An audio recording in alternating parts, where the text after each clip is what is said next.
Sri media Tamil channel நண்பர்களுக்கு வணக்கம்.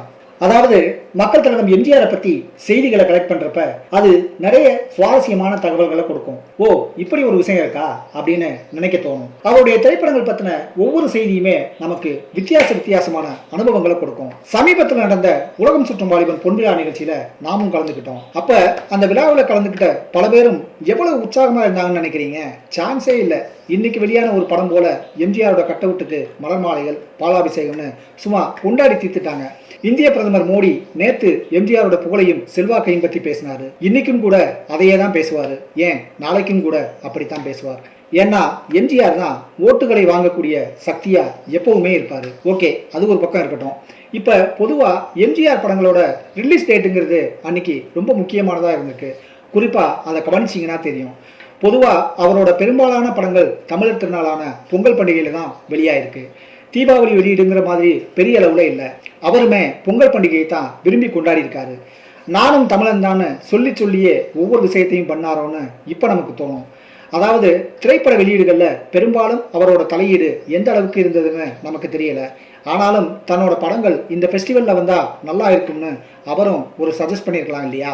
So அந்த மாதிரி அவரோட பெரும்பாலான படங்கள் பொங்கல் டேஸ்ல தான் வெளிவந்திருக்கு. இதுக்கு அடுத்ததாக பார்த்தோம்னா பர்டிகுலராக ஒரு குறிப்பிட்ட மந்தில் அவரோட பிக்சர்ஸ் எல்லாம் ரிலீஸ் ஆகிருக்கு. சரியாக சொன்னால் அவரோட 12 படங்கள் இந்த மாதத்தில் வெளியாயிருக்கு. அப்படி வெளியான இந்த 12 படங்களுமே 100 டேஸ் பிக்சர்ஸ் தான். எல்லாமே வெற்றி படம் தான். 100 நாள், 150வது நாள், 175வது நாள், ஏன் 200 நாள் படம் கூட இந்த மந்தில் வெளியாயிருக்கு. 100 நாட்களை தொட முயற்சித்த சில படங்களும் கூட இந்த லிஸ்ட்டில் இருக்குது. பர்டிகுலராக இந்த மந்த்தை ஏன் செலக்ட் பண்ணாருன்னு நமக்கு தெரியல. ஒருவேளை இப்படி அமைஞ்சதானோ நமக்கு தெரியல, இல்லை அவர் முடிவு பண்ணாரானோ நம்மளால கெஸ் பண்ண முடியல. ஒருவேளை அவர் தன்னோட ரசிகர்கள் உழைக்கும் வர்க்கத்தை சேர்ந்த சாமானியர்கள் தான் அப்படிங்கிறதால இந்த மந்த்தை அவர் தேர்ந்தெடுத்தாரான்னு நமக்கு சரியா சொல்ல தெரியல. இதுல இன்னொரு சுவாரஸ்யமான செய்தியும் கூட இருக்கு. அதாவது இந்த பர்டிகுலர் மாசத்துல வெளியான படங்கள்ல எந்த படமே தேவர் பிலிம்ஸ் படமே இல்லை. அதாவது இந்த 12 படங்கள்ல எந்த படமுமே தேவர் பிலிம்ஸ் தயாரித்த படம்னு ஒன்று கூட இல்லை. அது ஒரு முக்கியமான செய்தியாக தான் இருக்கு. அதே மாதிரி பார்த்தீங்கன்னா அந்த மாசத்துல வெளியான அந்த படங்களோட லிஸ்ட்ல அவரோட சொந்த தயாரிப்பு படங்கள்னு ஒரு 4 படங்கள் இருக்கு. அதுல 2 படங்களை நாம அவரோட நேரடி தயாரிப்பா சொல்ல முடியும். மீதி 2 படங்களை நாம அப்படி சொல்ல முடியாது. அதுல ஒரு படம் எம்ஜிஆரோட அண்ணன் சக்கரபாணி தயாரிச்சதுன்னு நினைக்கிறேன். அவர் தயாரிச்சாரா இல்லை டைரக்ட் பண்ணாரான்னு சரியா தெரியல. ஆனா படத்துல அவரோட பங்களிப்பு அதிகம்னு கண்டிப்பா தெரியும். அந்த படம் அரச கட்டளை. இன்னொரு படம் சத்யா மூவிஸ் படம். அதாவது சத்யா மூவிஸோட ரிக்ஷாக்காரன் படம் அந்த லிஸ்ட்ல இருக்கு. மீதி 2 படங்கள் அவரோட நேரடி தயாரிப்புல வெளிவந்த படம். ஒன்று அடிமை பெண், அவரோட மிகப்பெரிய ஹிட் மூவி. அடுத்தது உலகம் சுற்றும் வாலிபன். அதோட வெற்றி எத்தனை பெரியதுன்னு நாம தனியா விளக்கம் சொல்ல வேண்டியதில்லை. இப்படி அவரோட சொந்த படங்கள்னு நாம சொல்ற நாளுமே அந்த பர்டிகுலர் மாசத்துல வெளியாயிருக்கு. அப்படி என்ன அந்த மாசத்துல இருக்கு? அதுக்கு ஏதாச்சும் தனி காரணம் இருக்காங்கிறதெல்லாம் ஒரு பக்கம் இருக்கட்டும். அது எந்த மாசம்னு சொல்லுப்பாங்கிறீங்களா? அதாவது நாம குறிப்பிட்டு சொல்ற அந்த 12 படங்களுமே வெளியான மாதம் மே மாதம். மே மாதத்தோட சிறப்பு என்னங்கிறது உங்களுக்கு தெரியும் இல்லையா? உழைக்கும் வர்க்கமான தொழிலாளர்களோட மாதம் தான் இந்த மே மாதம். சரி, நாம அந்த 12 படங்களோட லிஸ்ட்டை முதல்ல பார்த்துருவோம். அந்த மே மாதத்துல வெளியான படங்களோட லிஸ்ட்ல முதல்ல இருப்பது ராஜகுமாரி திரைப்படம்.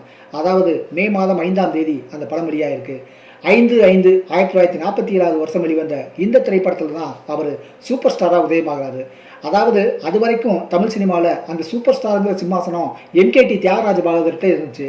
ராஜகுமாரி படத்துக்கு அப்புறம் தான் அது எம்ஜிஆர்ட்ட வந்தது. இந்த ராஜகுமாரி படத்துல சில முக்கியமான விஷயங்கள் இருக்கு.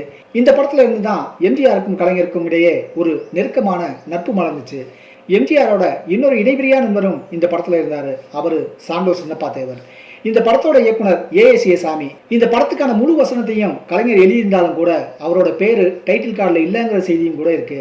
இந்த படம் முதல் வெளியீட்டுல 168 நாட்கள் ஒண்ணுதா தகவல். அடுத்ததா என் தங்கை.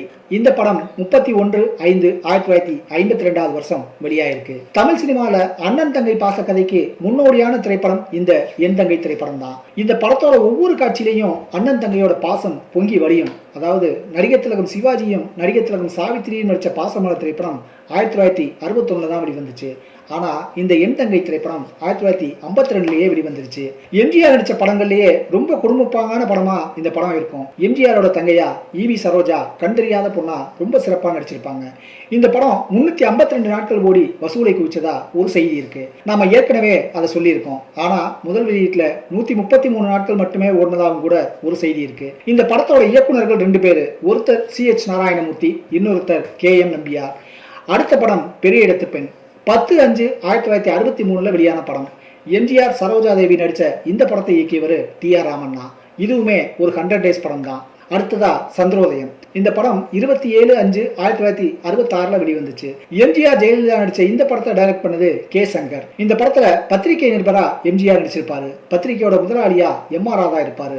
ஊடக தர்மம் எப்படி இருக்குன்னு அன்னைக்கே எம்ஜிஆர் சுட்டி காட்டியிருப்பாரு. அன்னைக்கு ஒரு முக்கியமான பத்திரிகையை வெளுக்கணும்னு நினைச்சு எம்ஜிஆர் இந்த கேரக்டரை கையில எடுத்தாருன்னு ஒரு கான்ட்ரவர்சியான தகவலும் இந்த படத்துல இருக்கு. முதல் வெளியீட்டுல 92 நாட்கள் ஓடுனதா செய்தி. அரச கட்டளை. இந்த படம் 19/5/1967 ரிலீஸ் ஆச்சு. எம்ஜிஆரோட சரோஜாதேவி நடிச்ச கடைசி படம் இந்த அரச கட்டளை திரைப்படம். முதல் வெளியீட்டுல 70 நாட்கள் ஓடுனதா செய்தி இருக்கு. அடிமை பெண் 1/5/1969 வெளியாச்சு. எம்ஜிஆர் பிக்சர்ஸ் தயாரித்த இந்த படத்துல எம்ஜிஆர் இரட்டை வேடத்தில் நடிச்சாரு. ஜெயலலிதாவுக்கும் இதுல இரட்டை வேடம் தான். முதல் வெளியீட்டிலேயே வெள்ளி விழா கண்டது. இந்த படத்தை இயக்கியவர் K. சங்கர். என் அண்ணன் 12/5/1970 வெளிவந்த இந்த படத்திலையும் எம்ஜிஆருக்கு ஜோடி ஜெயலலிதா தான். படத்தோட டைரக்டர் பா. நீலகண்டன். முதல் வெளியீட்டுல 100 நாட்களை கடந்து ஓடின திரைப்படம் இந்த என் அண்ணன் திரைப்படம். ரிக்ஷாக்காரன் 29/5/1971 இந்த படம் வெளிவந்துச்சு. எம்ஜிஆர் மஞ்சுளா ஜோடியா நடிச்சாங்க. சத்யா மூவிஸோட தயாரிப்பு இந்த படம். இந்த படத்துக்கு தான் எம்ஜிஆருக்கு பாரத் விருது வழங்கி கௌரவிச்சாங்க. ஆனா அதுல கொஞ்சம் கான்ட்ரவர்சி வந்த விஷயம்லாம் உங்களுக்கும் தெரியும்னு நினைக்கிறேன். இந்த படத்தோட டைரக்டர் M. கிருஷ்ணன். எத்தனை முறை பார்த்தாலும் சலிப்பையே தராம ஒரு புத்துணர்ச்சியை தர படமாவே இன்னைக்கும் இருக்கும் ரிக்ஷாக்காரன் முதல் வெளியீட்டுல 163 நாட்கள் ஓடுனதா ஒரு செய்தி இருக்கு. அடுத்த படம் பத்தி எத்தனை முறை வேணும்னாலும் சொல்லிக்கிட்டே இருக்கலாம். சொல்ல சொல்ல அழுக்காத, பார்க்க திகட்டாத ஒரு படம் இந்த படம். அந்த படம் உலகம் சுற்றும் வாலிபன். 11/5/1973 அன்னைக்கு ரிலீஸ் ஆச்சு. உலக நாடுகளோட ஒட்டுமொத்த அழகையுமே கேமரால அள்ளி கொண்டு வந்து தமிழக மக்களை பரவசப்படுத்தணுங்கிற தன்னோட நெடுநாளைய ஆசையை இந்த படத்துல பூர்த்தி பண்ணாரு எம்ஜிஆர். இதுவும் எம்ஜிஆர் பிக்சர்ஸோட தயாரிப்பு தான். எம்ஜிஆர் இரட்டை வேடம். மஞ்சுளா, லதா, சந்திரகலான்னு படத்துல 3 கதாநாயகிகள். படத்தோட ரிலீஸ்ல பெரிய பிரச்சனை. படத்துக்கு விளம்பரம் பண்றதுல சிக்கல். அன்றைய அரசாங்கத்தோட ஏக கெடுபிடிங்கிற அத்தனையும் தாண்டி படம் 31 வாரங்கள் வெற்றிகரமா ஓடிச்சு. அதாவது முதல் வெளியீட்டுல சரியா 217 நாட்கள் ஓடின படம் இந்த உலகம் சுற்றும் வாலிபன். படத்தோட டைரக்டரும் எம்ஜிஆர் தான். அடுத்ததும் ஒரு இரட்டை வேட படம் தான். அது நினைத்ததை முடிப்பவன். 9/5/1975 வெளிவந்துச்சு. எம்ஜிஆர் இரட்டை வேடத்தில் நடிச்சாரு. அவருக்கு ஜோடியா மஞ்சுளாவும் லதாவும் நடிச்சாங்க. எம்ஜிஆரோட தங்கையா ஊர்வசி விருது வாங்கின நடிகை சாரதா நடிச்சாங்க. இரட்டை வேடத்துல ஒரு கேரக்டர்ல வைரக்கடத்தல்காரனா ஒரு நெகட்டிவ் ரோல்ல நடிச்சு அசத்திருப்பாரு எம்ஜிஆர். இந்த படமும் முதல் வெளியீட்டுல 100 நாட்களை கடந்த ஒரு திரைப்படம் தான். சரியா 112 நாட்கள் ஓடினதா செய்தி இருக்கு. இந்த படத்தோட டைரக்டர் பா. நீலகண்டன்.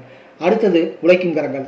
24/5/1976 ரிலீஸ் ஆச்சு. எம்ஜிஆர் லதா ஜோடியா நடிச்சாங்க. இந்த படத்தோட இயக்குனர் K. சங்கர். இந்த படம் முதல் வெளியீட்டுல அந்த 100 நாளுங்கிற எல்லை கோட்டு எட்ஜில் நின்னதா ஒரு செய்தி இருக்கு.